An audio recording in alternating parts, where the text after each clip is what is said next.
We continue the mystics of Islam with chapter 3, the Gnosis.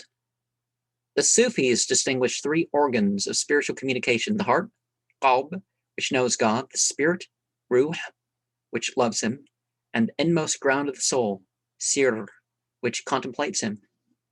It would take us into deep waters if we were to embark upon a discussion of these terms and their relation to each other. A few words concerning the first of the three will suffice. The qalb, though connected in some mysterious way with the physical heart, is not a thing of flesh and blood. Unlike the English heart, its nature is rather intellectual than emotional. But whereas the intellect cannot gain real knowledge of God, the qalb is capable of knowing the essences of all things, and when illumined by faith and knowledge, reflects the whole content of the divine mind. Hence, the prophet said, "My earth and my heaven contain me not, but the heart of my faithful servant containeth me." Its revelation, however, is comparatively a rare experience. Normally, the heart is veiled, blackened by sin, tarnished by sensual impressions, and the images pulled to and fro between reason and passion, a battlefield on which the armies of God and the devil contend for victory. Through one gate, the heart receives immediate knowledge of God. Through another, it lets in the illusions of sense. Here a world, and there a world, says Alleyne Rumi. I am seated on the threshold. Therefore, man is potentially lower than the brutes and higher than the angels. Angel and brute man's wondrous leaven compose. To these inclining less than these he grows. But if he means the angel more than those, less than the brutes, because they lack the knowledge that would enable them to rise; more than the angels, because they are not subject to passion, and so cannot fall. So how shall a man know God? Not by the senses, for he is immaterial, nor by the intellect, for he is unthinkable. Logic never gets beyond the finite. Philosophy sees double. Book learning fosters self-conceit and obscures the idea of the truth with clouds of empty words. Jalaluddin Rumi, addressing the scholastic theologian, asks scornfully, "Do you know a name without a thing answering to it? Have you ever plucked a rose from R-O-S-E? You name his name. Go seek the reality named by it."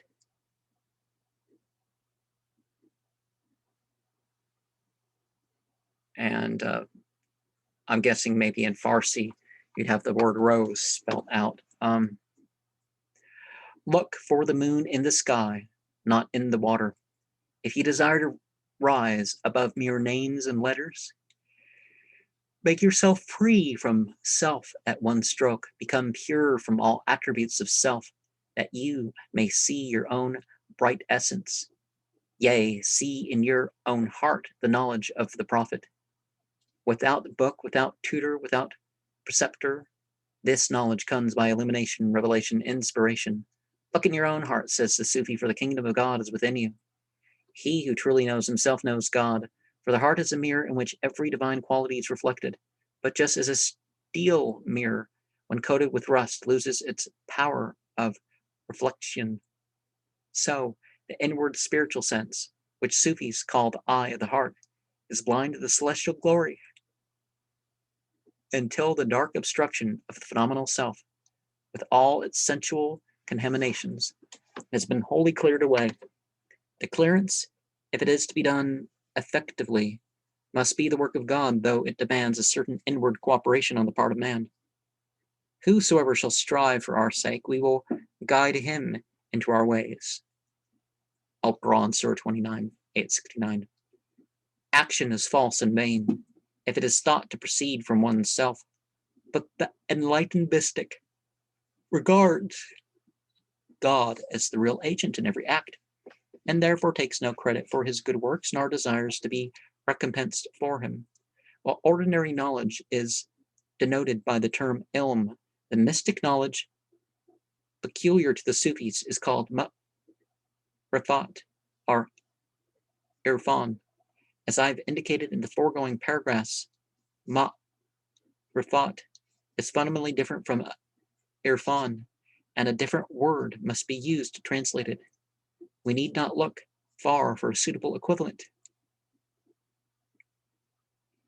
The Ma'arifat of the Sufis is the gnosis of Hellenistic theosophy, i.e., direct knowledge of God, based on the revelation or apocalyptic vision.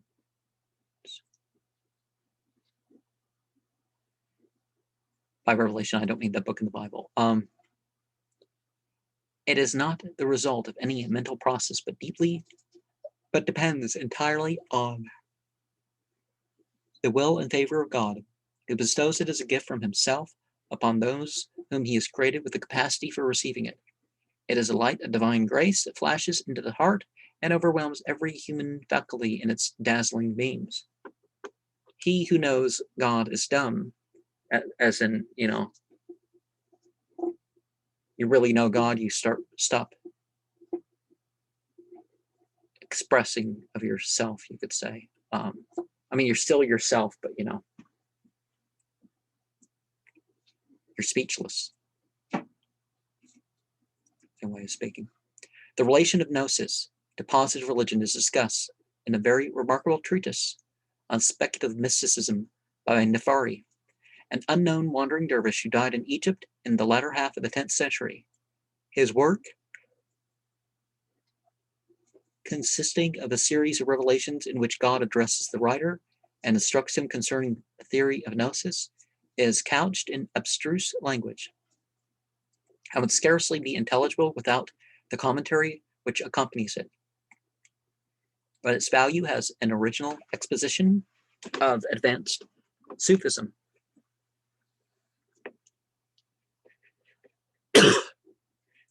Will sufficiently appear from the excerpts given in this chapter.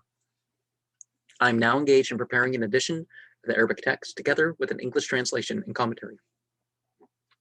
Those who seek God, says Nefari, are of three kinds. Firstly, the worshippers, to whom God makes himself known by means of bounty, i.e., they worship him in the hope of winning paradise or some spiritual recompense, such as dreams and miracles. Secondly, the philosophers and scholastic theologians, to whom God makes himself known by means of glory, i.e., they can never find the glorious God whom they seek, or for they assert that his essence is unknowable, saying, we know that we know him not, and that is our knowledge. Thirdly, the Gnostics, to whom God makes himself known by means of ecstasy, i.e., they're possessed and controlled by a rapture that deprives them of the consciousness of individual existence.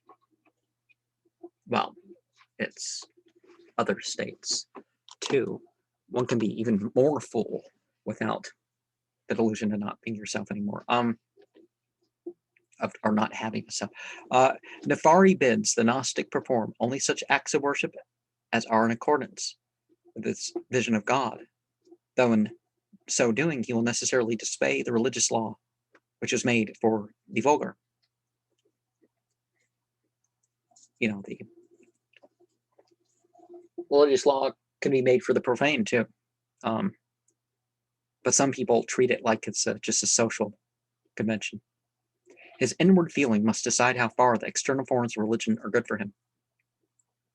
God said to me, ask me and say, O Lord, how shall I cleave to thee, so that when my day of judgment comes, thou wilt not punish me, nor avert thy face from me. Then I will answer thee and say, cleave in thy outward theory and practice to the Sunnah, the rule of the Prophet, and cleave in thy inward feeling to the gnosis which I have given thee, and know that when I make myself known to thee, I will not accept from thee anything but the Sunnah. But what my gnosis brings to thee, because thou art one of those to whom I speak, thou hearest me and knowest that thou hearest me, and thou seest that I am the source of all things.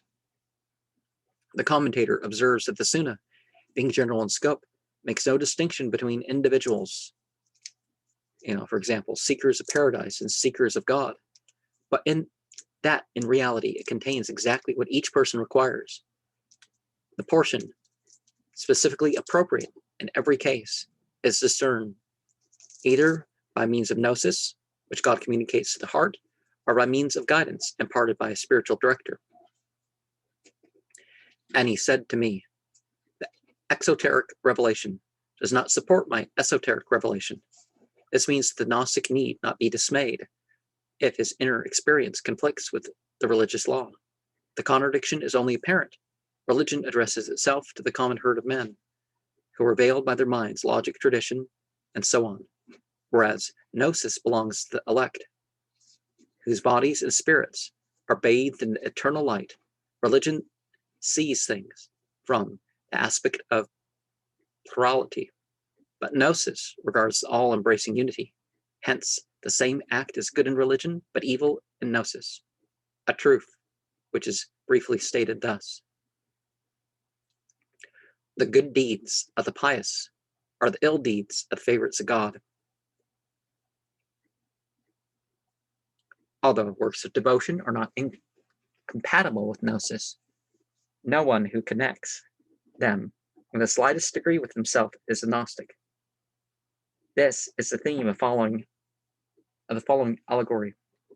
Nefari seldom writes so lucidly as he does here, yet I fancy that a few of my readers will find the explanations printed within square brackets altogether superfluous.